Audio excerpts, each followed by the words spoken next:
Good morning বন্ধুরা, আমি ঝুমু।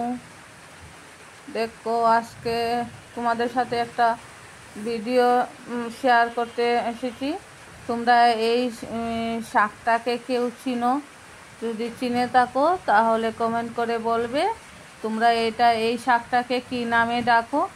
আমাদের ওখানে তো এই পালই শাক বলে ডাকি। দেখো এটা কত সুন্দর কালার। এই শাকটা আমাদের বাড়িতেই হয়, একটু মানে সাইডে হয়। এই শাকটা খেতে না অনেক টেস্টি। দেখো, আমি এখন কাটাকুটি করে একটা ঝুড়ির মধ্যে নিয়ে নিয়েছি। দেখে না, একদম কুচি কুচি কুচি কুচি করে কেটে নিয়েছি। আর এই শাকটার মধ্যে কি কি উপকরণ লাগে, এই যে আছে না শুলাগুলো ভেজে একদম মিক্সচারে গুঁড়ো করে দিলে এগুলা শাক খেতে অনেক টেস্টি হয়। দেখো, আমি এগুলা ভেজে নিচ্ছি। তোমরা তো সবাই শুলাগুলোকে চিনো, দেখে নাও।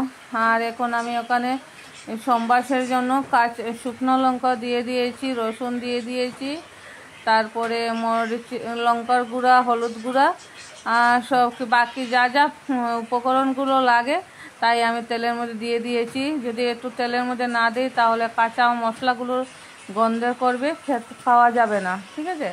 আর এই দেখো, এখন আমার তেলটা গরম হয়ে গেছে, আমি এই শাকগুলো ঢেলে দিয়েছি। বুঝতে পেরেছো? ওইগুলা খেতে না অনেক টেস্টি হয়। তো আমার বেশি, আর এই যে শুলাগুলো দেখেছো না ভেজেছি, এইগুলা গুঁড়ো করে এই শাকের মধ্যে দিয়ে দিয়েছি। দেখে নাও তোমরা সবাই। আর প্রচণ্ড গরম, কি করে রান্না করব, গরমে একেবারে শেষ হয়ে যাচ্ছি। মানে কি করব, এটা আছে না বাসায়, কি বলে, একদম রান্না করার মন নেই। এইটা হলো আর কি আমার।